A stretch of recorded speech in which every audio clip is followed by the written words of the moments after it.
Uh,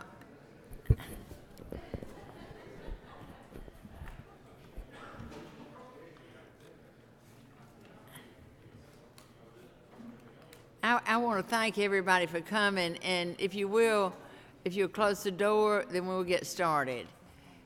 We're having some changes on our agenda because of meetings, and some other people have had other obligations and are going to have to be a little turnaround, but just bear with us. And we've got some new members today, and I'd like, before we start, though, I didn't ask anybody to say a prayer, so I guess I'll have to pray.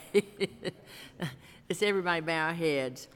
Dear God, thank you for making me an American, and please give me the courage to do what's right and the strength to fight for justice. And all these things we ask in Christ's holy name. Amen. Amen. That was a Methodist prayer.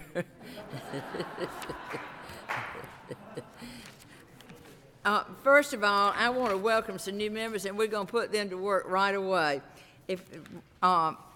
Let's see, let's start. Where's everybody? Right now, on my left, we've got Mark Morris. Thank you, Mark, and look forward to working with you. And then we have Jason Ridley. And another friend from Savannah, Carl Gilliard. He's not here. He is. He's right down there. I see him, yeah. Okay. I tell you, you've got to come early if you want a comfortable seat, Carl. That's the rule. If you want a comfortable seat, you better come early. But thank you so much, and thank y'all so much for willing to serve on this committee. And we'll get started today. If any member would like to make a comment before we get started, I'd like to hear from you if you have something you'd like to say. Well, I did not hear anybody, or nobody raised their hand. So first of all, can we have Commissioner Nunn from the Department of Community Affairs?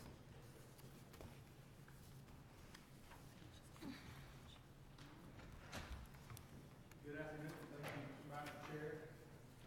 I'm a Methodist, so I appreciate you playing with me. Okay. It's a delight to be here today, and I appreciate the time. You mentioned your new members. I thought I would just very briefly give you a reminder about the scope of responsibilities of DCA. We are the community development arm of the state, and that includes comprehensive planning and local government assistance, which is primarily state funded. We're the housing agency for the state that is primarily federally funded programs.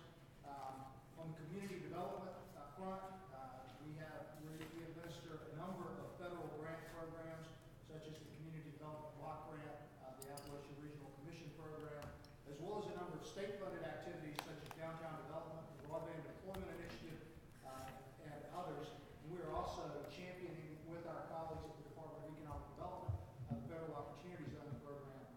Finally, fourth bucket, we are the economic development finance arm of the state, and in that respect, we are responsible for state funding and incentives, including job tax credits, REBA and Georgia, which we'll talk about momentarily.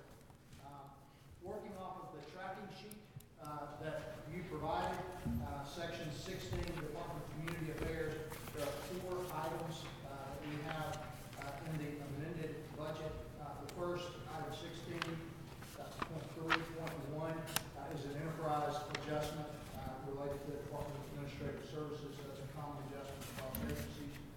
The next item that really serves as an explanation, 16.3.2, is a $144,027 request that really came out of transition planning, as we were talking about. It's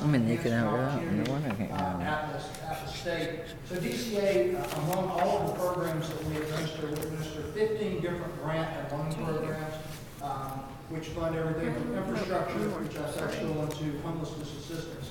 And while these programs differ in many ways, each of these shares the responsibility from a management standpoint for addressing customer interaction, the grant and loan process itself, the documentation and reporting.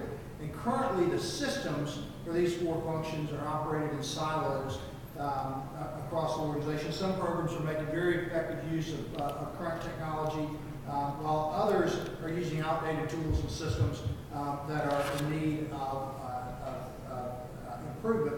So this is part of our plan to help drive more efficient process, reduce some of the system maintenance costs, improve service delivery overall, and this would be, these funds would be used for consulting services that would help us to define our project scope, recommend some potential solutions for an enterprise grant solution, and also assist with the implementation and change management. You want me to continue, or you want me to stop with for questions on this, Madam Chair? Just go on and we'll have our questions at the end. Third, item 16.10.1 is the elimination of funds, $100,000 in funds for the COPS program. This was money that was in the budget to fund a program, the legislation for which did not pass last year. So this is just a cleanup item. And then turning to the next page on the tracking sheet, under 16.16.1, under payments to One Georgia Authority, is a $14,043,978 request to provide one-time funds for statewide water planning, if I might be more precise, for storage. And this relates, I've actually got a handout, Madam Chair, I know we spoke about this last week, and I thought it might be helpful to share a handout with the group. Let me just explain the program. The state of Georgia has been in litigation for the past almost 30 years to get permanent water storage rights in Lake Lanier to provide for communities. Currently, there are only 2 communities in the state, the cities of Duluth and the city of Gainesville, that have permanent water storage rights in Lake Lanier. Lake Lanier contains about 63, it's actually more than that, it's about 67% of the water conservation storage in the Apalachicola, Chattahoochee, Flint watershed. And earlier this year, actually in 2017, Georgia was granted a request for permanent storage in Lake Lanier to the tune of 254,170 acre feet. That's a lot of water in the lake. In order to secure those rights, a payment must be made to the tune of about $60 million. And the current users of that water will make the payments for approximately 80% of that water usage. But the state contribution of $14,043,978 is designed to acquire the additional 20% of capacity that is anticipated to meet our needs through 2050. Those funds that water capacity that is being stored would ultimately be allocated out, and the state would be repaid for that water over the next 20 or 30 years. But that is the purpose behind the One Georgia request for $14,043,978 on 16.16.1. Madam Chair, I'm sure there are questions, but that concludes my amended budget request. I had a question while we're on this. Who do you pay the money to? The $14 million? The Corps of Engineers. Corps of Engineers, thank you. Any other questions? Does anybody, okay, Representative Moore. That's near and dear to me, and Lake Lanier is dear. Are we talking about a new facility there for that, or are we just simply talking about accessing water that is already in the lake? The latter. Permanent access to water that's stored in the lake. So the lake has, at least according to the Corps, to information provided by the Corps, the lake has roughly 2+ million acre feet of water storage. at full capacity. 1,073 feet, is the full capacity pool. This would be accessing permanent rights to a portion of that water. So today, only those 2 communities I mentioned actually have rights. There are more communities that tap into the lake for water, but this would give us the rights, and that also actually has a benefit to us in the ongoing water wars, negotiations and the like. But it's not new capacity; it is just accessing the existing capacity in the lake. Thank you. Any other questions? Representative Cook. From 16.3.2 with regard to the system to track the economic development grant, how much money are you expecting to save or capture with this, with just straight consulting for $144,000? I don't have a good number for you to tell you the return in terms of the savings. I will tell you, again, as I mentioned, we've got 15 different programs on 15 different systems. Being able to provide effective reporting, looking across all of the various programs, requires a lot of time on our end and a lot of manual processing. We also believe that with some of the programs that are on more of the legacy systems, that there would be some substantial cost savings just because of the amount of manual effort that goes into maintaining those legacy issues. At some point, we will also come into a challenge of the maintenance issues related to those programs as they end their useful life. So I can't quantify that for you today. I made a note. We're actually working on that, and that's part of this study to give us some better data on if we're investing X to implement a new enterprise system, what returns might we expect on that? Questions? Well, if there are no other questions, thank you, and thank you for presenting. Thank you. Appreciate it, Madam Chair. Next, we'll have, they have another meeting, so we'll have Public Service Commission.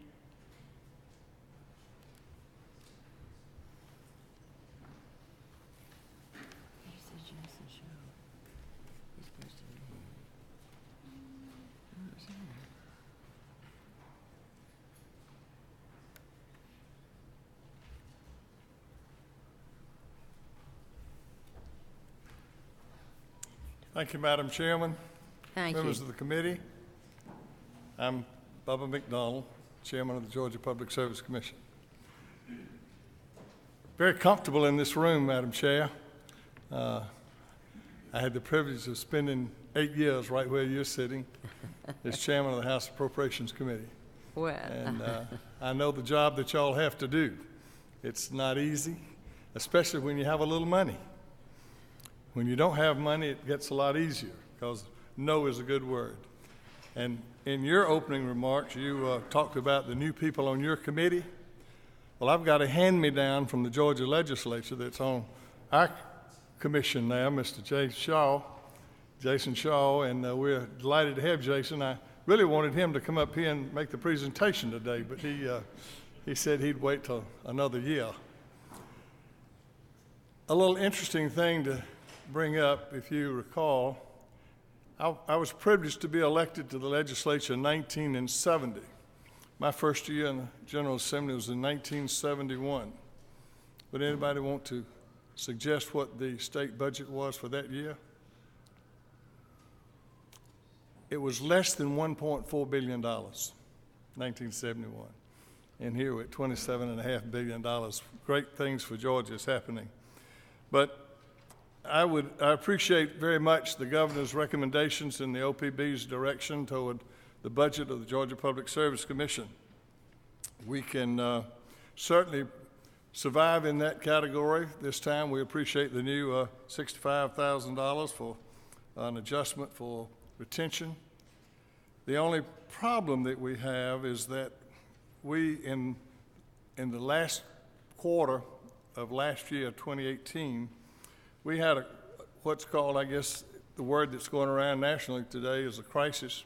And we have a crisis at the commission because of the veteran employees that we had that were retiring. as retiring in December of 18. With that, and you look at the agenda that we have for 2019, and you have it in your packet, the number of, we have a rate case for Georgia Power Company. We have an integrated resource plan of Georgia Power Company, which they present the next 20 years of activity for the power company, which by law is they have to do it every 3 years. And then we have a rate case for the Atlanta Gas Light Company, along with all the other daily responsibilities that we had. And I could spend probably an hour this afternoon, with your permission, talking about the responsibilities of the different division heads that we have at the Public Service Commission. But last fall, we had a true crisis of those trying to retain those that were retiring in December. One of them was our lead attorney on the Georgia Power rate case. And of course, we have two staff people that are involved in that as far as the presentations are concerned. And our good friends at the power company, you know, they have the Troutman Sanders law firm, and it's quite deep. We have in our position, like in our renewable energy section, we have some 2 staff people in that division, and the last time I talked to friends at the Georgia Power Company, I think they have 22 in their division on renewable energy. But we are short $190,000 in this budget that will carry us through June of 30 of this year, and that's due to the commitment that was given to us by the former chairman of the OPB and the governor's office. And I hope that you'll find that those numbers can be forwarded and replaced in this budget, because it will really take a real hit for us in the amended budget. And of course, that reflects into, when you go into the big budget, it'd be $250,000 plus the amount that the governor has extended. The 2.5% would have to be a part of that too in the big budget. Those are big numbers for us, small numbers for some of the other things. And if you look at the number of agencies in state government, Georgia Public Service Commission is about 4th from the bottom as far as the cost of the agency. And of course, through the statutory laws that are passed by this General Assembly, we contribute back to the state general fund considerable amounts of dollars that go to the GUFPA fines of people that make mistakes and cut gas lines and telecom lines and et cetera. You have in your packet the Georgia Public Service Commission key activities, and I'd like for you to reflect on that. You'll look and see the responsibilities of the state agency, and on the far right, you'll see that the statutory authority that's required to us by the General Assembly of Georgia, and for us to do the work that's necessary to be done for the people of Georgia. One of the other things that I think that, and I would love to go through each committee's responsibility, but even one that's very important to you, I think, and that's the Office of Consumer Affairs. And I asked Claudette Wiggum to give me just a little brief update on that. And here's what she says. On a daily basis, the Commissioner's Office of Consumer Affairs handles consumer issues by telephone, fax, regular email, internet, and in person. Our staff answers basic questions about gas, electricity, internet, all those. We refer consumer complaints to our contacts with utility industries for resolution.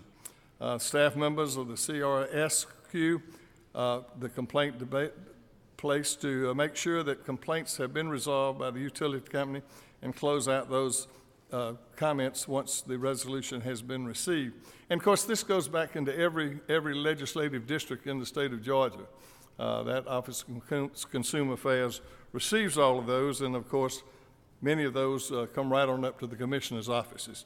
And as far as going through the other agencies, our staff in the electric division is very loaded this year because of those cases that I told you were coming up. In the telecom, you've got legislation in the telecom side of it that's going to probably somewhere down the road necessitate some participation by the Public Service Commission at your direction.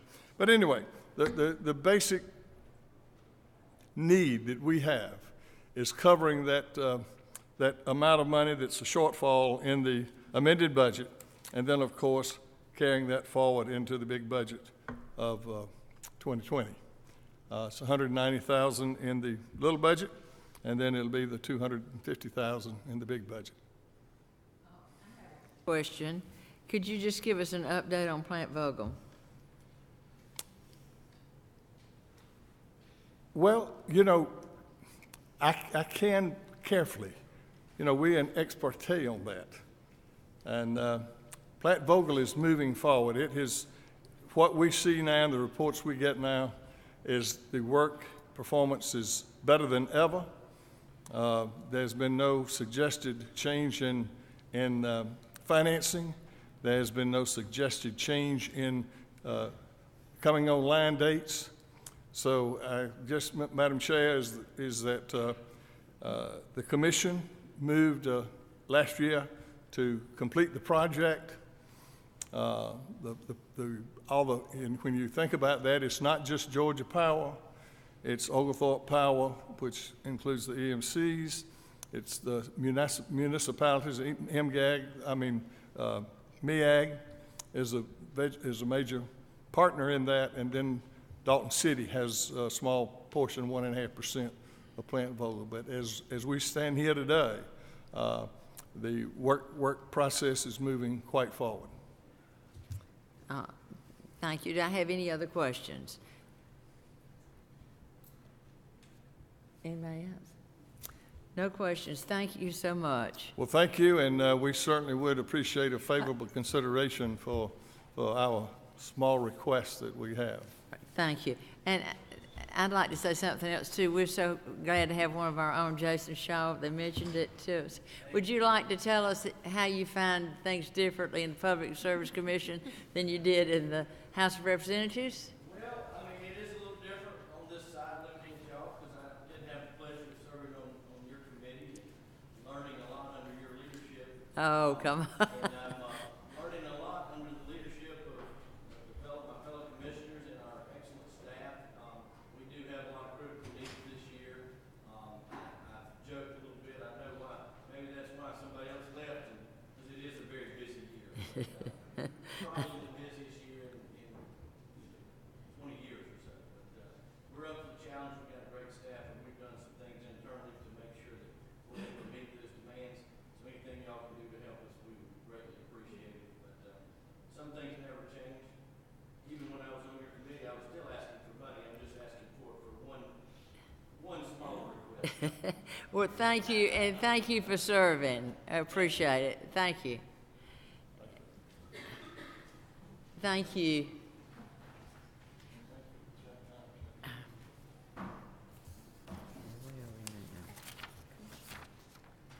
Well, since we...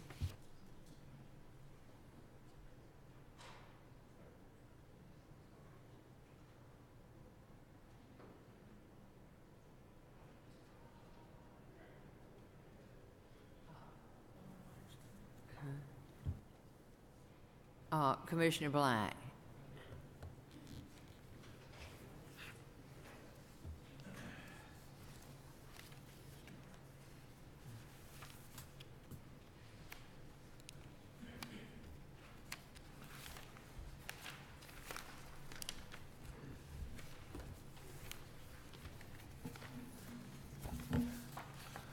Okay, cool.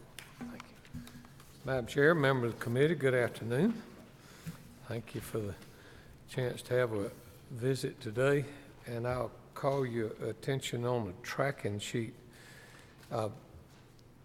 As we talked last week, some of these are not great big items, or just the normal adds and adjustments. But Madam Chair, you asked us to speak to a couple of things, and if I can speak to them, maybe, and then if members have any other questions about the other items, I'll be happy to tackle them. First of all, there's $160,000 and some change that was put in the amended for the additional administration costs for GATE. I I would like to give you a quick update on GATE again, just a snapshot. We believe last year we had 39,000 producers utilize the program. If you remember, you adopted wholeheartedly some changes to that. It is tracking right now. We're about 22,500 cards. It is tracking exactly where we thought it would be. I think it's going to still wrap up around 30,000. That's what we tried to build the budget off of. So if we have 30,000, and an amazing thing, this is,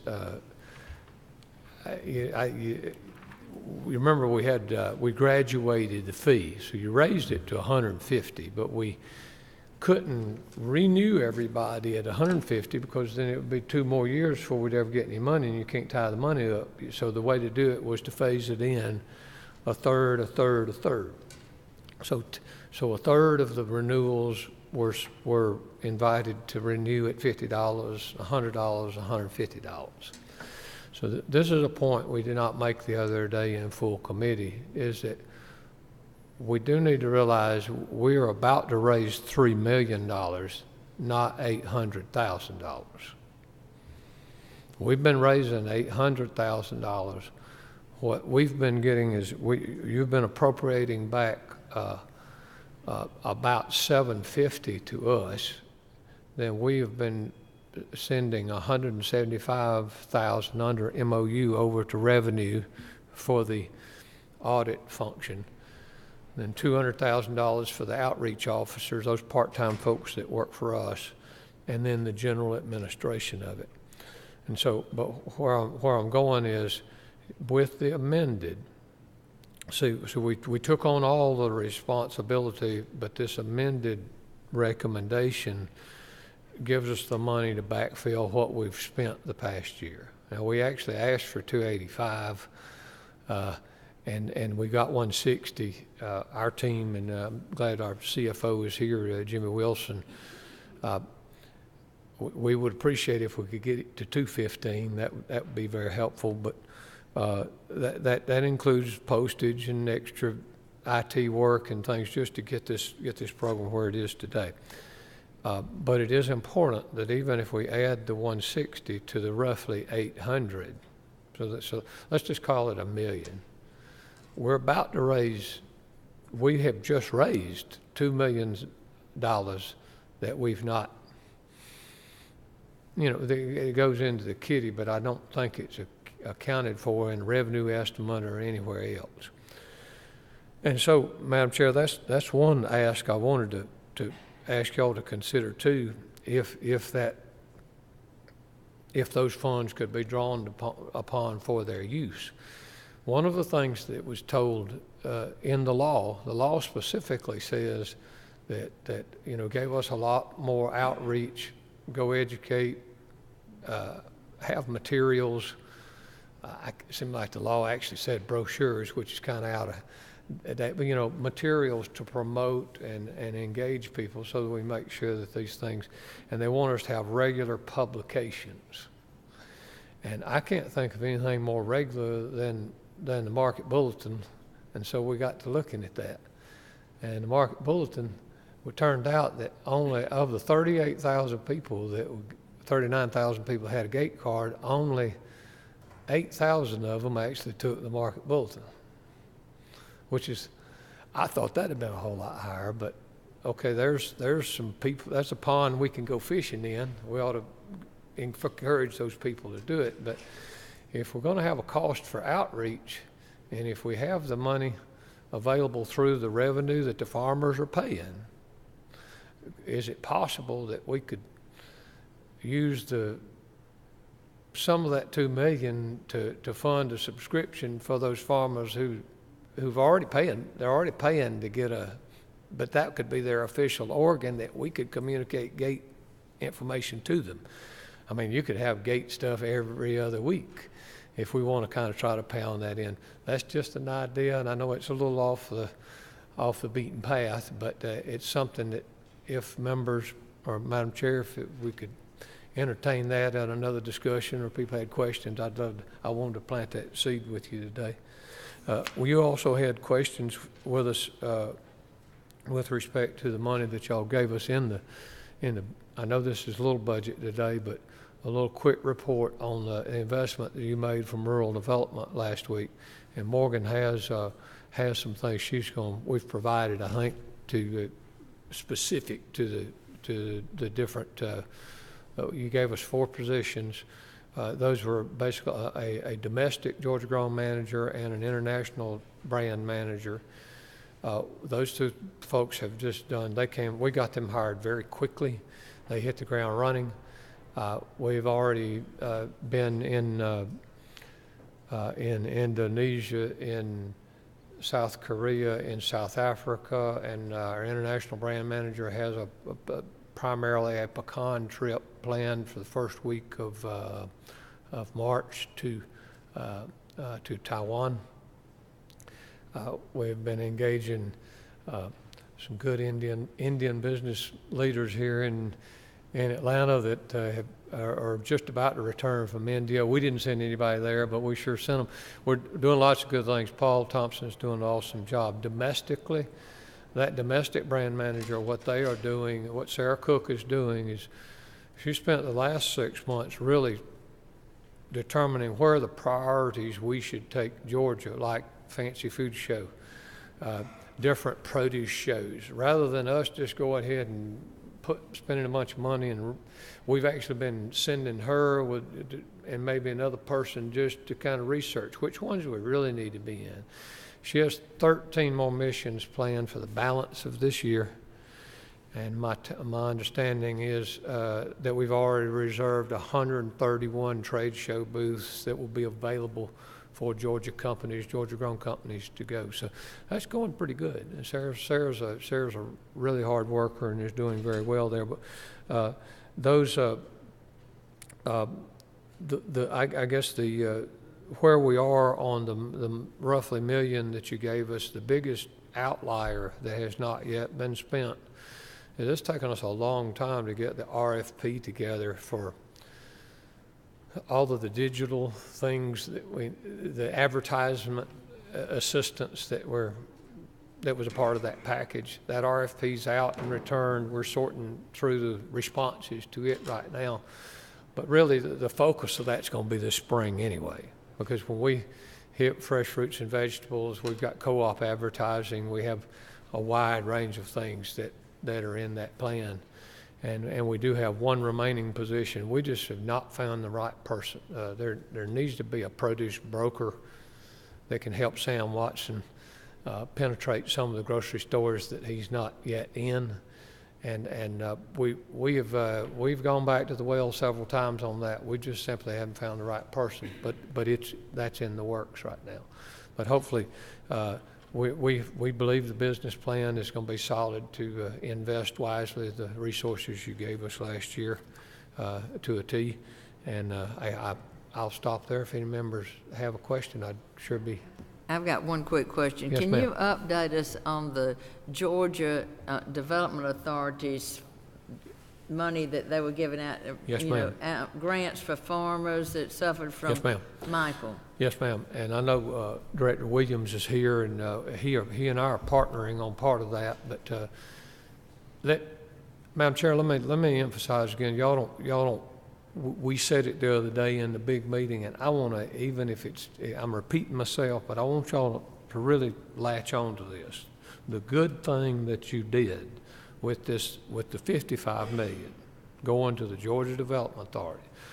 Development Authority has been around forever. It was actually a Roosevelt-era Rural Rehabilitation Corporation. And then there was a Talmadge-era Livestock Commission that helped make loans to people. And then they later merged those to the entity that we know today. And we're a $70 million real estate bank for farmers and rural and agribusinesses. And they do a really good job.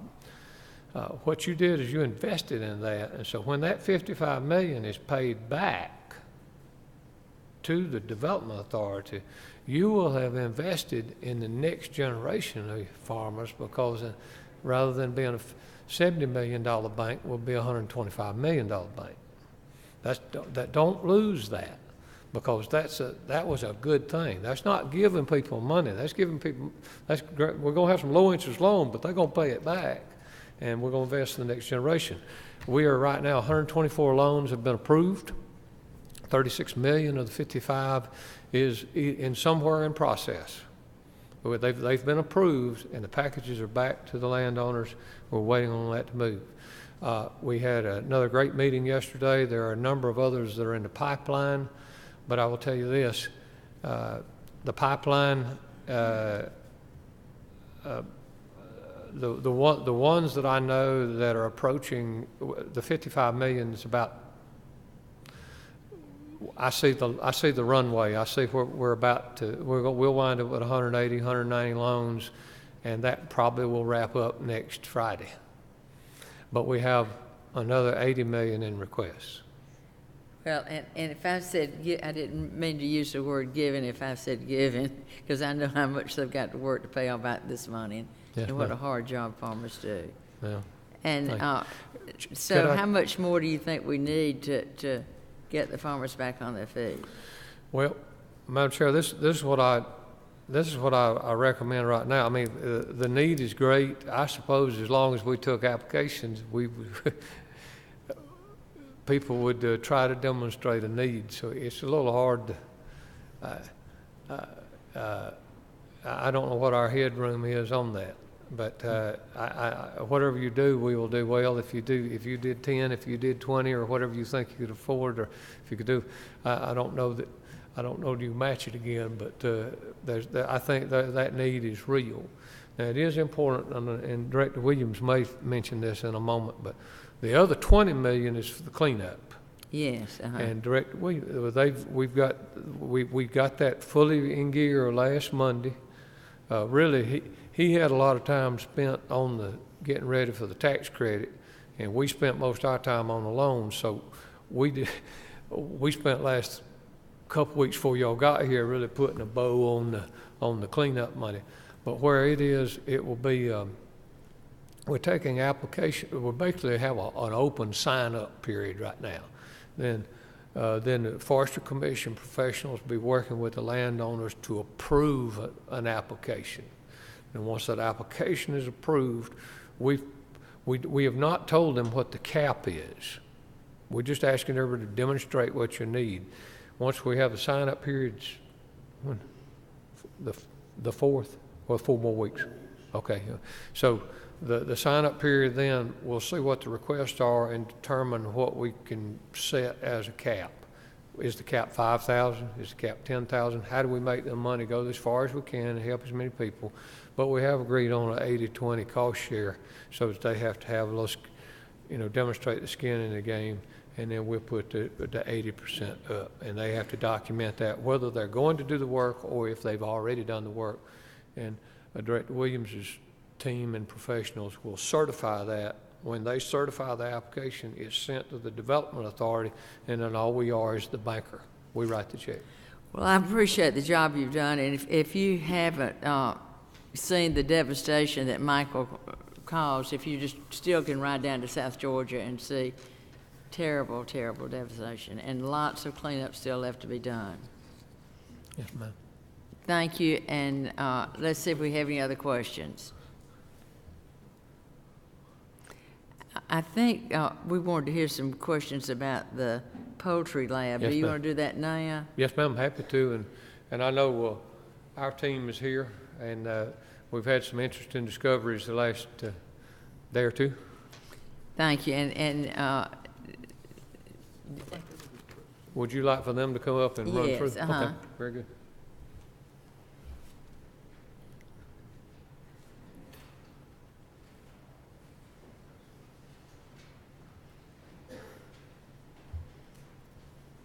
thank you so much. And if you'll introduce yourself, I didn't catch your name. I'm sorry.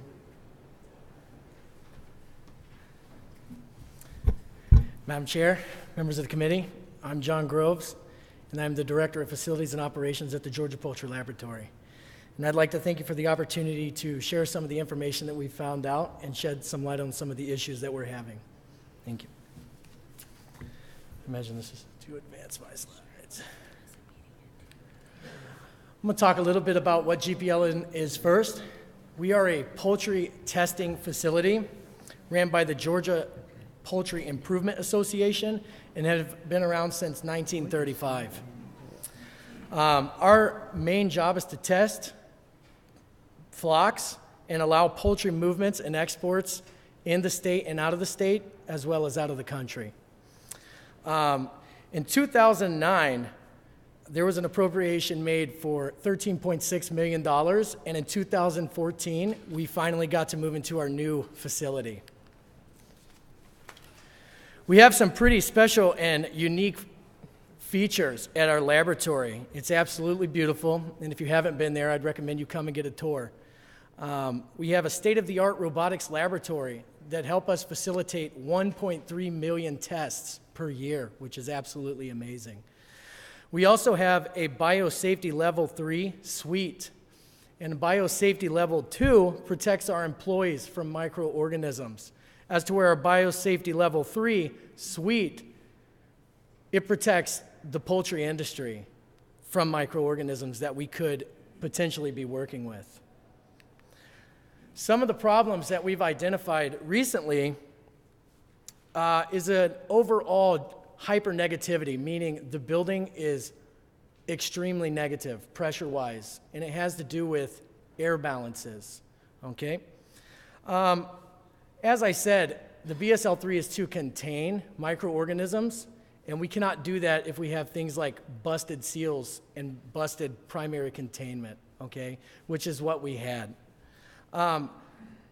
When we first began this back in February, we started getting independent contractors and outside personnel to kind of shed light on the issues that we were having. And one of the things that we had was a vibration analysis. I didn't even know this existed.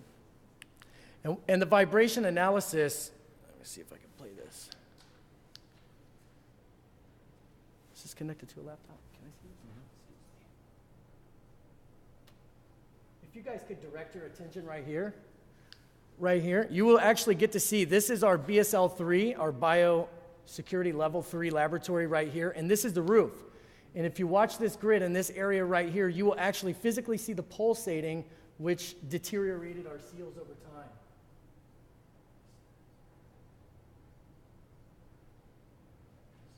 Open the whole building. Yes, sir.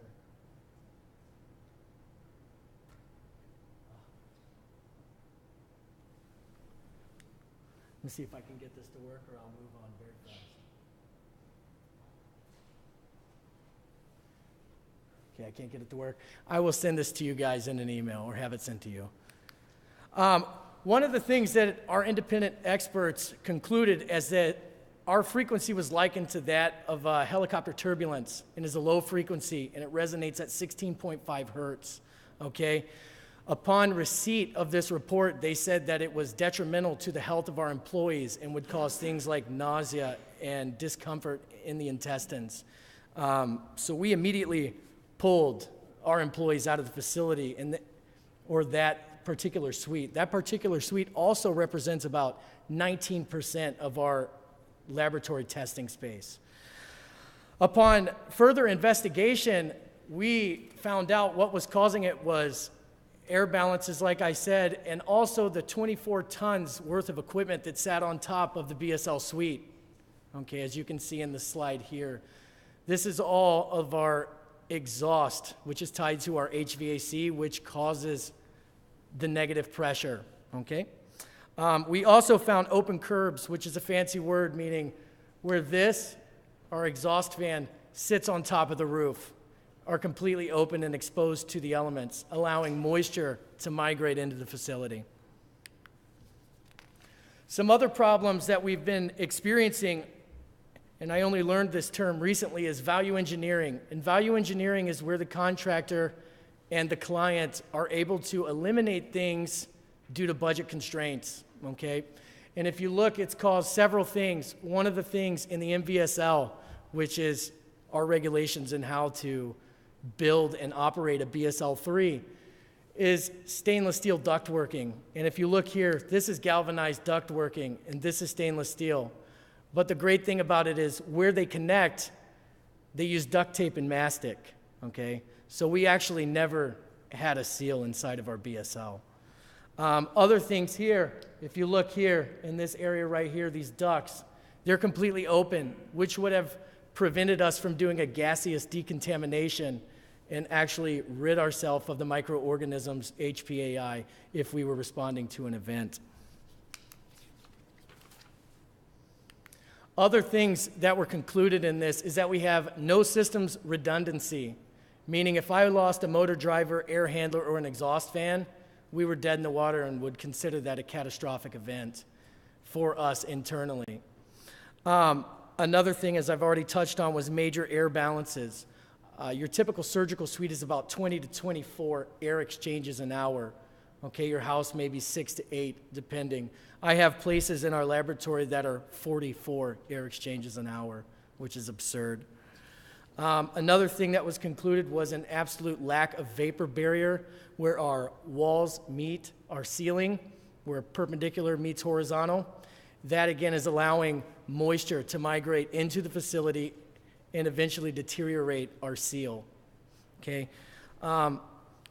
In conclusion, and I would like to say this wholeheartedly, we are 100% right now, but if I were to lose any of our HVAC equipment, we would be down, and that would severely affect the poultry industry. And in case of an HPAI event or high-path avian influenza, we would be able to respond and could respond, absolutely, you know. It would just severely limit our testing capabilities and our surge capacity.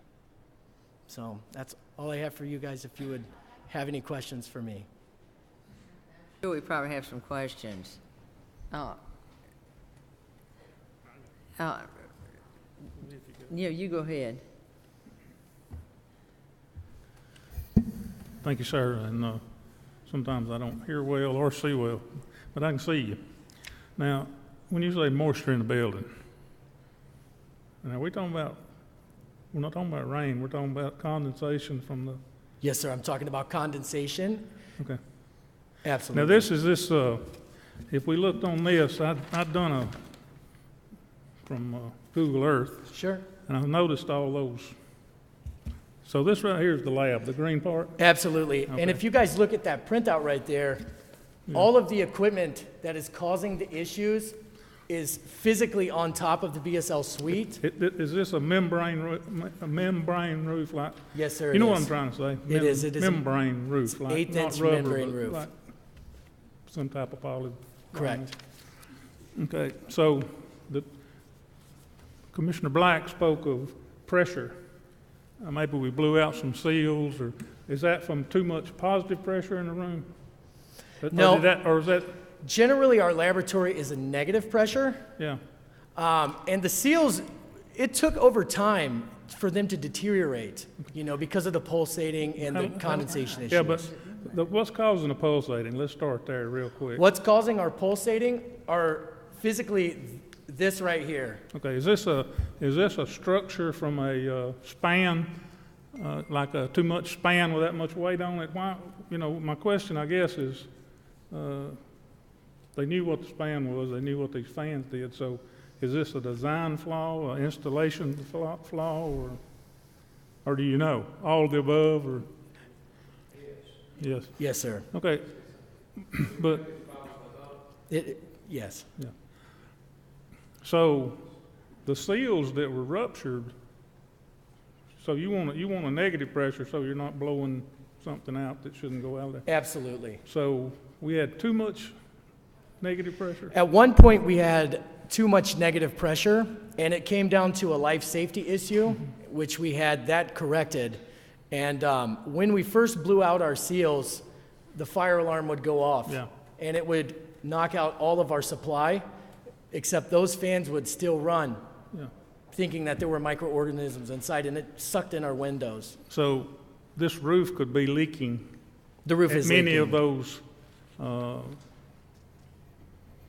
pieces of equipment sitting up there. Absolutely, it is It might leaking. leak here and show up in the building over there. Are we seeing condensate on the walls or like water in the floor? Both. I have both. And Commissioner Black has been working on this, and I would like to stay involved on what's being done who's standing good for it. And this is not the first poultry lab or lab of that type with that negative pressure that's ever been built in the world. So I really like to stay in touch with you on that.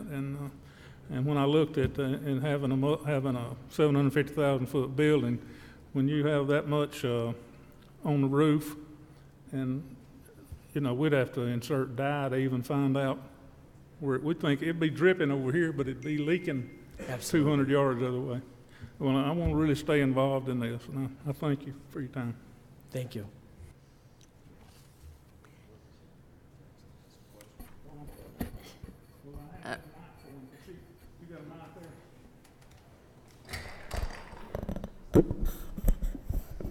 Thank you, Madam Chair. Just one question, Commissioner. With all the problems with the building that we see here, is this the first time that contractor ever built a building? No,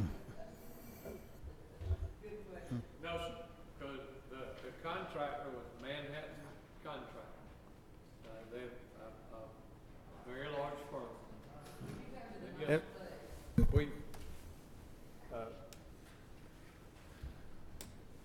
Manhattan Construction Company was the contractor. Now, Manhattan. And so they, as far as a commercial construction company, I think are pretty prominent. I'd have to let them speak to their challenges that they've presented for us. But here's one thing I know is that it was the design professional is the one that literally went out of business.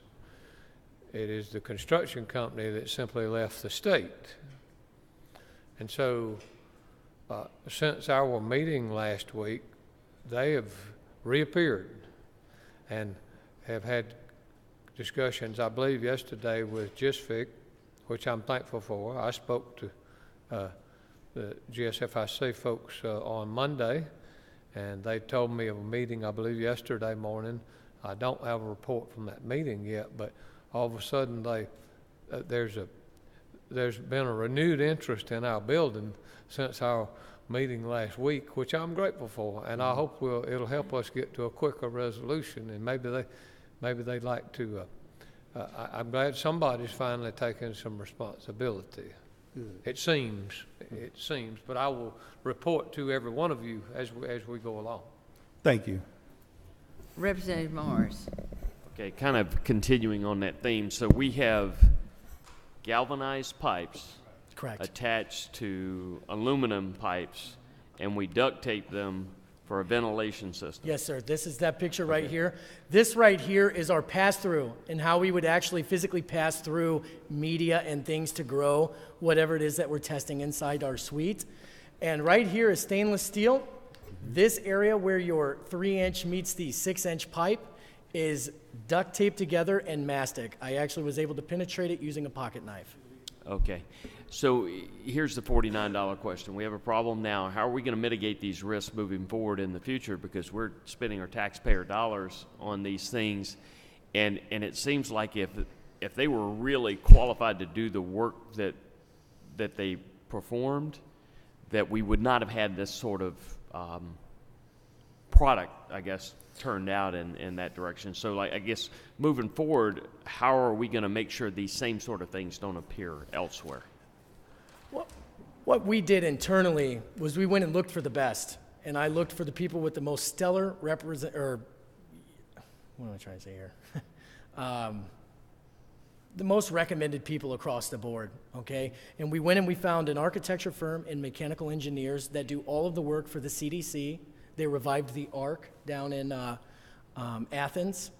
And they were the ones that came up, and we put together this entire investigation at Commissioner Black's approval, and that's where we came up with our $4 million. So we looked for the biggest and the brightest, the people that do this and are actually doing this every day. All right, so will your inspectors on this work, the folks that sign off on it, will they be the ones performing the work, or will they be the ones inspecting and signing off once we fix this? I am not sure about how we will proceed with construction. That will be a Commissioner Black. We put forward a sole supplier agreement But if that's not honored, I don't have any way to say yes or no whether this would happen again or not. Commissioner Black, would you please explain that we don't have anything to do, the Department of Ag doesn't have anything to do with the construction of it? And it's not just us. My experience is we've had occasion to be involved in a few buildings since doing this. And see, we come and ask y'all for the money. We develop the concept. We decide whether it's the baby barn or the poultry lab or what. But then once those bonds are sold, and those bonds are put at the Georgia State Finance Investment Commission, that they manage construction projects. Now, do we go by and see how our building is doing? Yeah. Were we a little more intimately involved in the baby barn? Because it wasn't nearly. I got some structural guys that work for me that were intimately involved in that. Now, we didn't write any scaffolds or do any of the work. Did we help check up on some things? Yes, but we don't have a professional engineer. We don't sign off on plans. We don't investigate those. I wait till I get a CO, then it's our building, and then then I got to come ask you again like we're doing now. Well, I tell you, we have so many questions and we could ask we would like to call you back at a later time, but if it's all right with y'all, and I think we've got other people wanting to speak about their agency. Sure. But one thing, a phrase I wasn't familiar with was value engineering. Is that like cutting corners? And you're just politically correct, you say value engineering? Is that a new phrase, or we just don't say that in South Georgia? No, ma'am. This is a construction term. I only learned it recently as well. This is a construction term. Well, it just sounds a fancy name, but you just cut corners. That's what right. I think. Thank you. Thank you, Madam Chairman. Soil and water.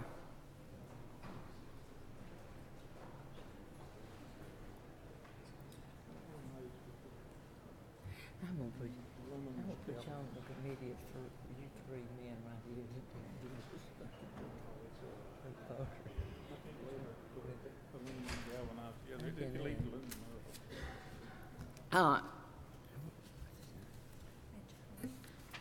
Thank you, Director Hadaway. Well, thank you for having me, Madam Chair. Good afternoon, members of the committee. I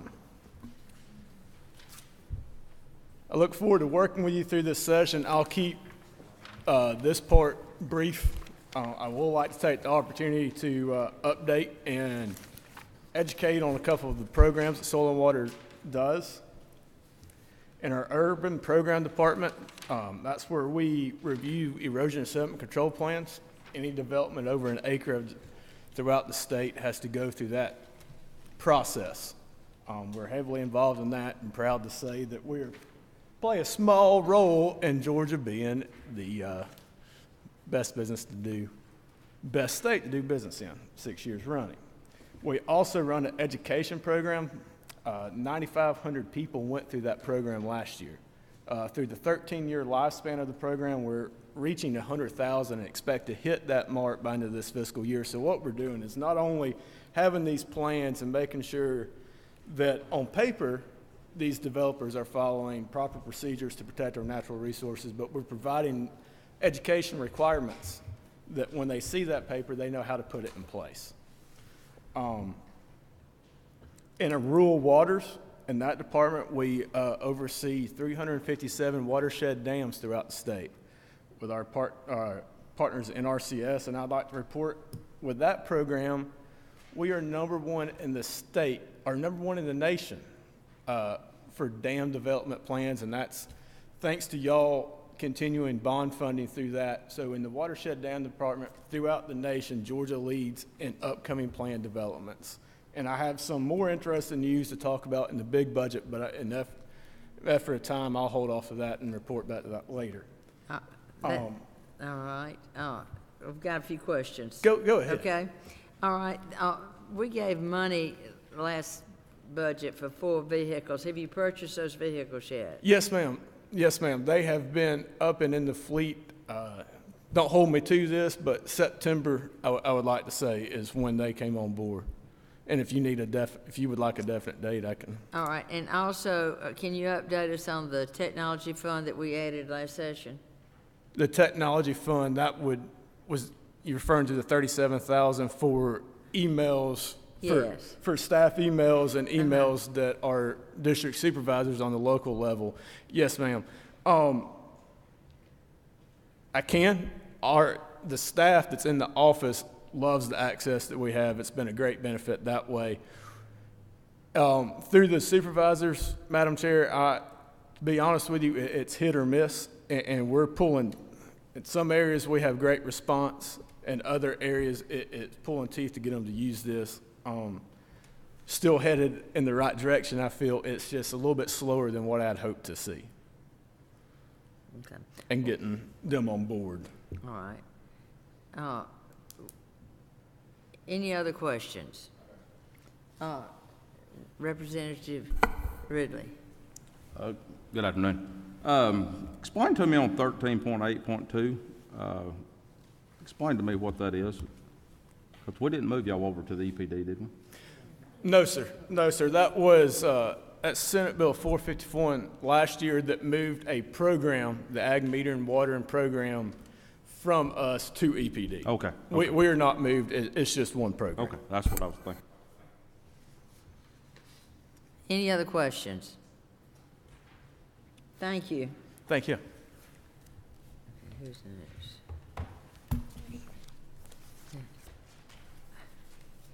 Did we just, we got to get economic development sometime. Forestry.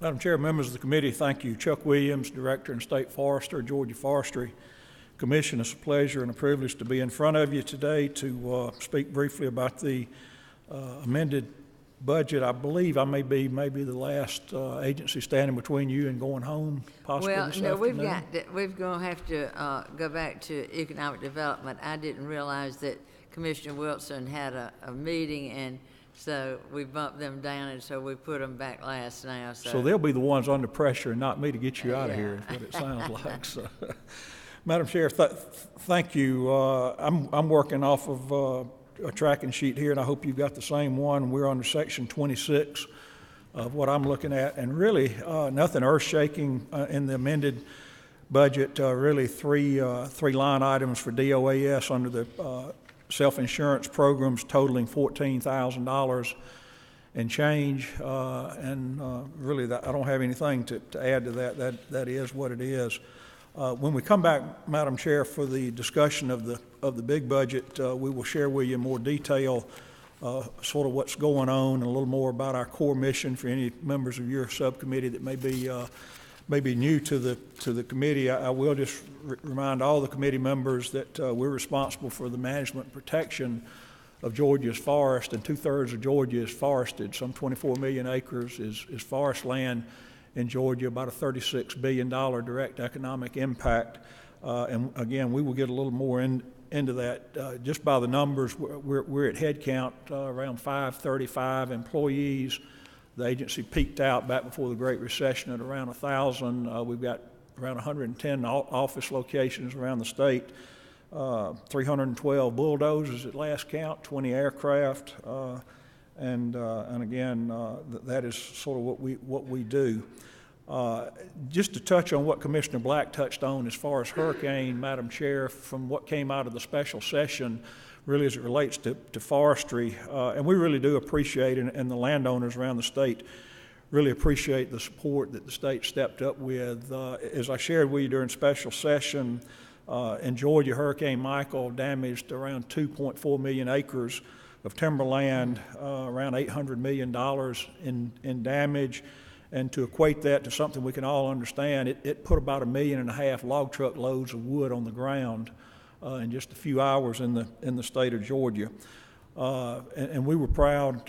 We were on the tip of the spear along with others, certainly DNR and GDOT and GEMA and others, moving in literally before the storm had left Georgia, working on road clearing and infrastructure clearing, getting hospitals back in service and whatnot. And part of the money that you appropriated to us in the special session will enhance our equipment capabilities some there to help us be even more effective in the event of future natural disasters like this.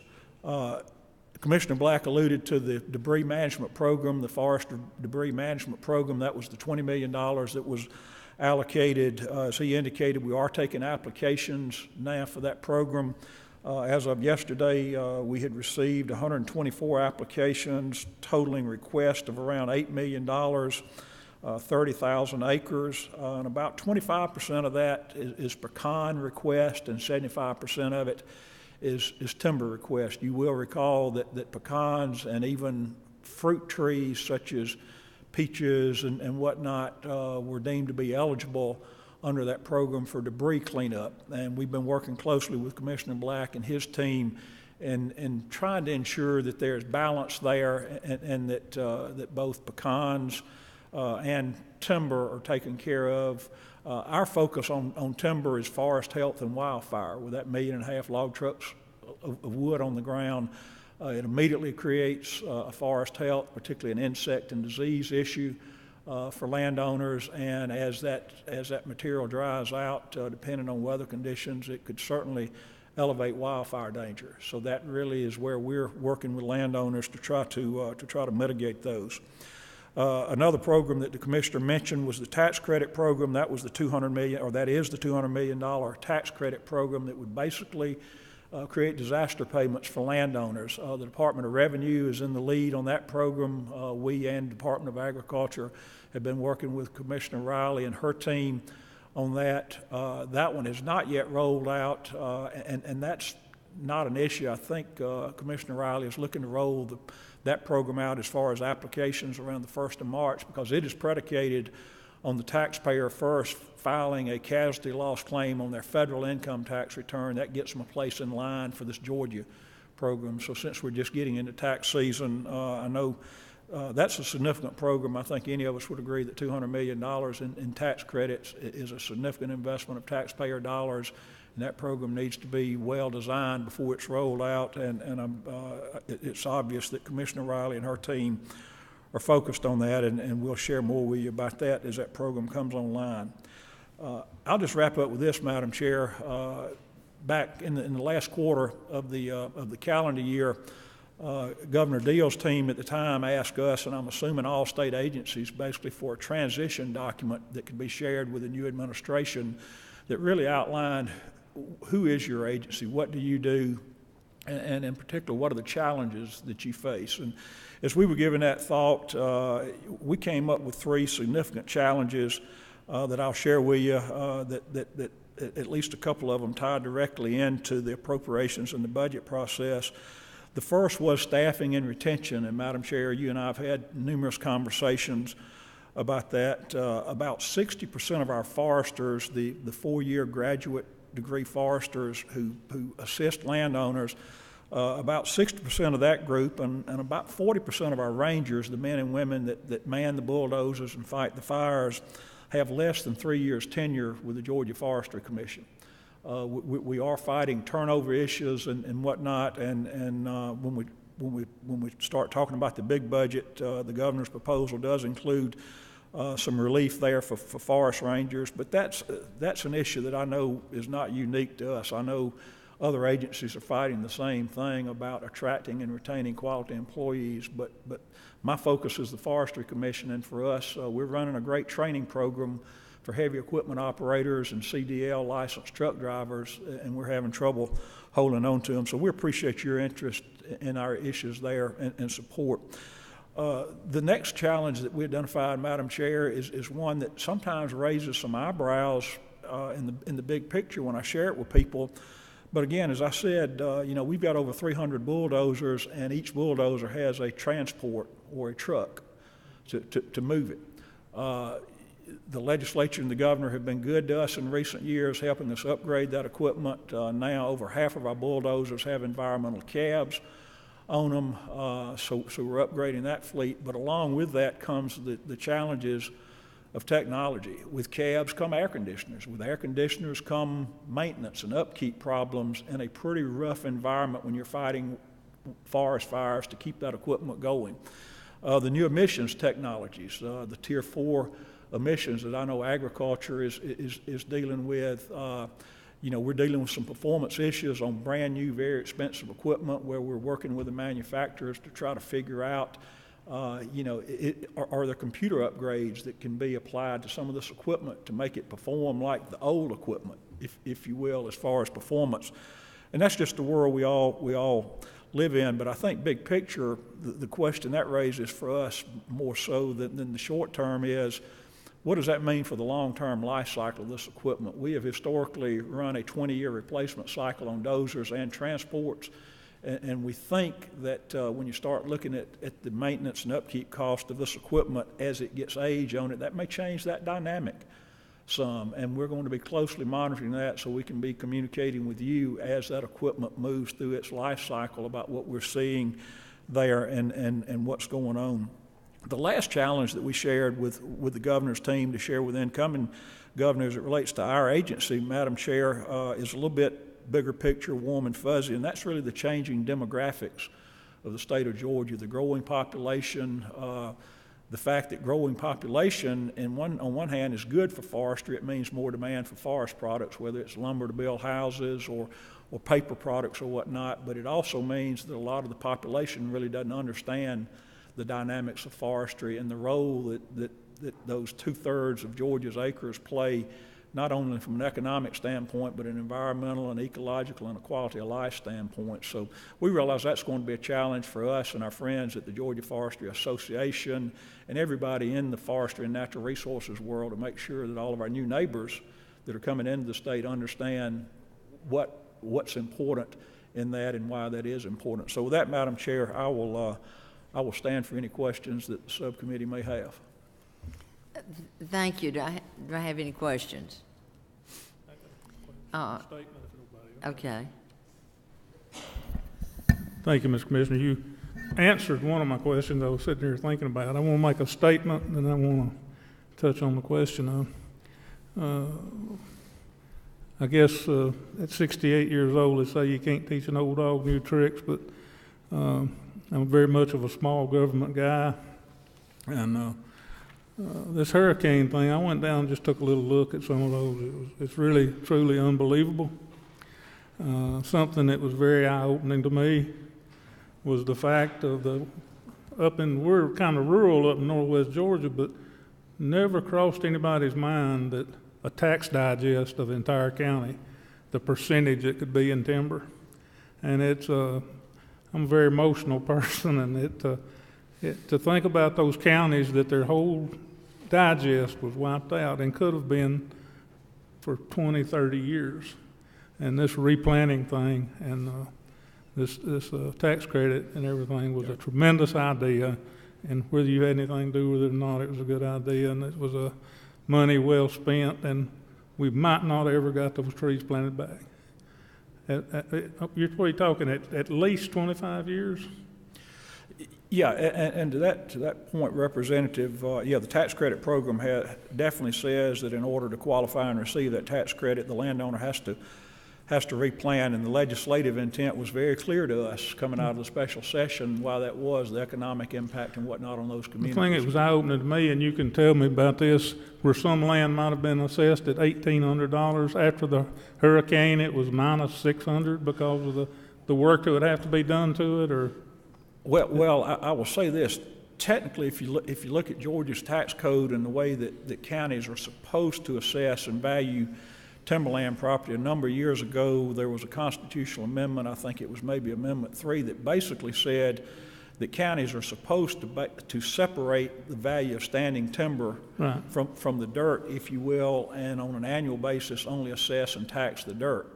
Unfortunately, with 159 counties, that still is not consistent, so some counties are still taxing the timber. But beyond that, even if a county's doing it right, there is a harvest tax that is supposed to basically take the place of that annual tax. And as both Commissioner Black and I had a chance to share with Governor Deal and his team in the immediate aftermath of the tornado, when it comes to crops like pecans and timber, those are generational losses. You could have had a stand of timber there that was approaching harvest, and that might have been your grandchild's college fund or your retirement fund or whatever, and it's gone. Even if the government reimburses you for the value of what you lost, you're starting a 25 to 40 year cycle over again, and that is certainly where those counties are going to feel that loss of tax revenue from timber that was ready to harvest compared to a new 6-inch seedling going in the ground. Very good job, if there could be a good job in that time. The next thing is, as I saw somebody, one of my neighboring counties got a truck, I don't know whether it's a low boy or a straight truck, the hauler dozer. You answered part of the question on environmental cabs, and we're moving in that direction.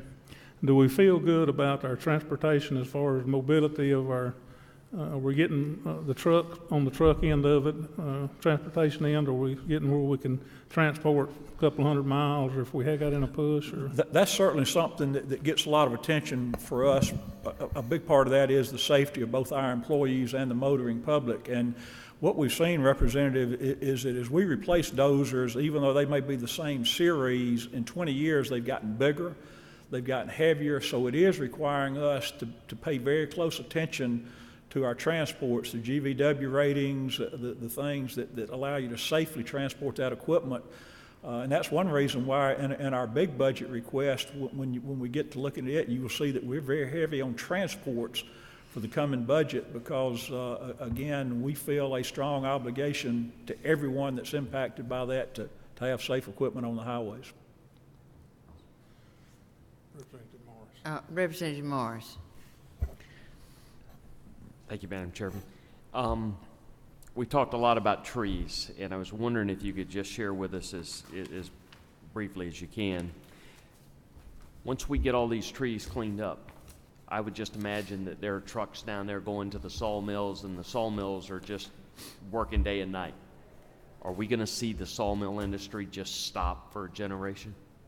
Are they going to have no product to actually move through their mills, or are they going to be okay? That is a great big picture question that we and our neighbors, particularly in Florida, who got hit very hard, have been looking at almost since the day of the storm. What we're seeing is as it relates to salvage, really a small percentage of the timber on the ground that was significantly damaged is able to be salvaged. Part of that is logging capacity. Part of it is that modern logging equipment is not designed to pick up toothpicks off of a floor, if you will. So we had said early on that if 20% of the down timber could be salvaged, we would be pleased. And again, I'll be surprised if the number hits that. We've heard all sorts of stories about what timber prices did in the immediate aftermath of the storm. And again, supply and demand takes over there. Plus, it got real wet in that part of the state right after the storm. I think that's one reason that both Florida and Georgia do have a heavy emphasis in this recovery mode as far as replanting.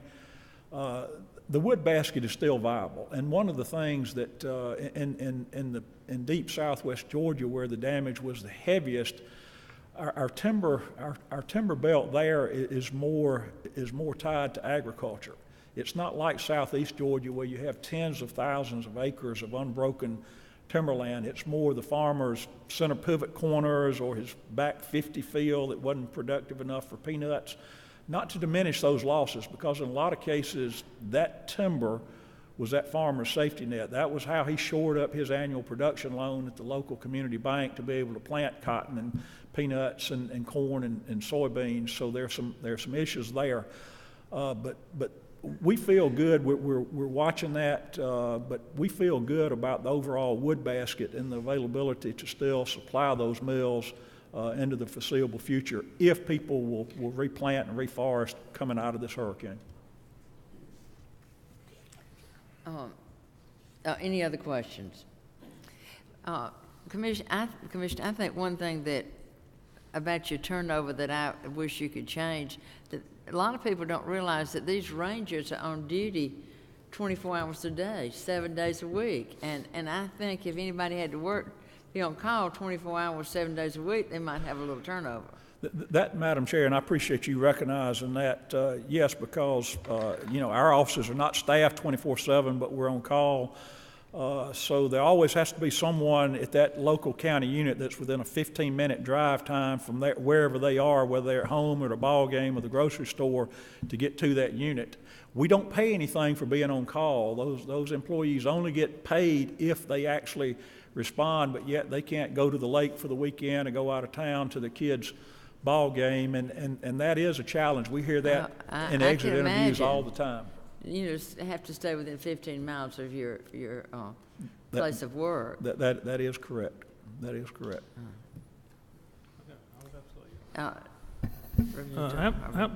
They're just on call, not 7 days a week, are they? I mean, you're talking about you got off time. You got off times you're not on call.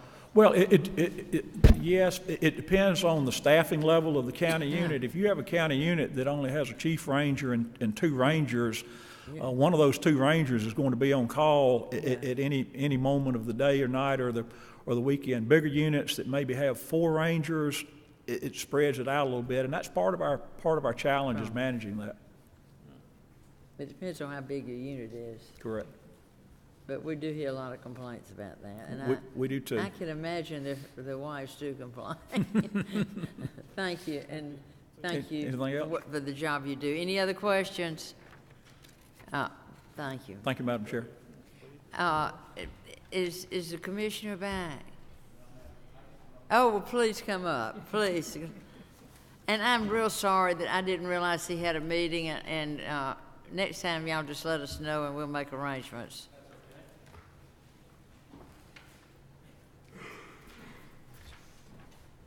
Thank you, Madam Chair and Committee. Mr. Moffitt, this is John Moffitt that's going to take the place of the commissioner today, and thank you so much for coming. Thank you for having us. Looking at the amended budget for 19, is really nothing to speak of in that. There's just one small minor insurance adjustment that I think has been affected on all state entities. So we really don't have anything to say on that. I believe everyone in the committee received our year in review, the booklet that we handed out. And we're kind of proud of, our results for the year as an agency.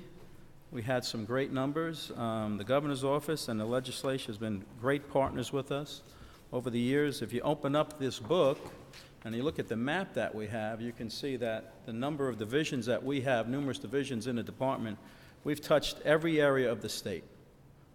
North, south, east, west, every area of the state has been touched by one of our divisions, whether it's global commerce, international trade, the arts, film, tourism.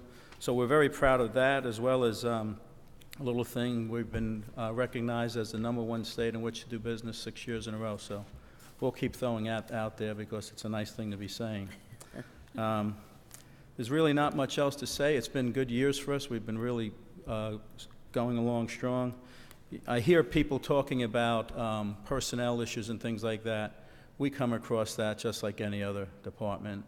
We have a global commerce team that, like you said, is second to none. And, it's like our counterpart at forestry. It's a great training ground. They get here and they learn how to, drive trucks and big commercial vehicles, get CDL license, and people pick them off. Well, we run into that as well in our business recruitment and trade because it's a great proving ground for people. They get to make all the connections. They get to travel internationally around the state, and they get to know people. And then we have companies coming around and picking them off as well. I think that's something that's common in all state entities, but we're very happy with where we stand. We support the governor's recommendation, and like I said, the House has always been very supportive of us over the years, and we're very thankful. If you have any questions about a department and anything that we do, I'd gladly help out and answer any questions you may have.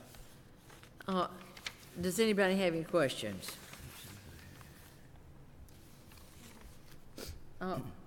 Can you give us an update on the rural development program that we have to revitalize? Sure. So as you know, I believe last April, Amy Carter joined our team. And so we had funding put in our budget for our rural development program. And Amy has been going around the state with her team. There's 3 people that make up the team. It's Amy Carter, Chris Shimon, and Taylor, what's Young, is it? Taylor Young? Taylor's last, is it Taylor Young? I can't think of his last name. But a young man, he came over, and they've been going around to all the communities. I think it's Walton, isn't it? Taylor Walton, thank you. That could be it, I'm not sure. Great young man, love him. But they've been going around all the rural communities, and they're going out to the rural communities to talk to the communities and say, you know, what are your needs? How can we help out? You know, and it may not only be for our department, but I mean, the good thing about Amy is she knows a lot of people out in rural Georgia. She knows a lot of people in the legislature. She's out there talking to communities and trying to make that connection. If she knows of something, oh, you need this, here's a contact here or here. It may not necessarily be within our department, but she's making those connections. So far, we've heard a lot of positive. Communities have reached out and told us that it seems like it's going really well. We're trying to, I guess, you know, find out from all parties exactly what we're doing at this point. Is it exactly what you intended when this program is added to our entity? You know, it was put in there, so we want to make sure what you all expect and what the governor expects and the Senate is, you know, what are you expecting out of that program? We think what we're doing is what everyone wants, but we're just starting out with it. It hasn't even been up and running for a year yet, so we're open for any suggestions, but we think what we're doing is we're on the right course. We're getting out there, we're getting into rural Georgia, and we're making connections with businesses to maybe the university system, or maybe even DCA or small business lending, things like that. So far, we feel very good about it. Well, I've heard nothing but positive things, so thank you. Yeah, she And does a great job. One other quick question. We've moved Workforce Development Division to the technical schools. Has it been completely removed to the technical school, the Yes, workforce ma'am. development? Yes, as of FY19, all federal funding has been going over to the technical college. What about did the staff go to? Pardon me? Did the staff go over to the technical school? Yes, yeah, all the staff. Now, some staff left, some moved, some, you know, the transition didn't go over with them, but from the original group, we have 2 staff members that stayed on with us, Ben Hames and Kate Russell. Kate Russell is in our tourism division, and Ben Hames is working our global commerce, going out and talking about workforce type things when we're talking with, believe it or not, a lot of our prospects that come around, big companies, it's like they're asking questions about workforce. So we do have an educated workforce in our department to talk about the things that WIOA can offer, which is the Workforce Innovation Opportunity Act. That's what moved over to the technical colleges. So it's been helpful as far as having someone talk to people about that, what workforce does, how it works, and things like that. But those are the only 2 people that remained on our staff. Thank you. Any other questions? Thank you, and thank y'all so much for coming. Thank you.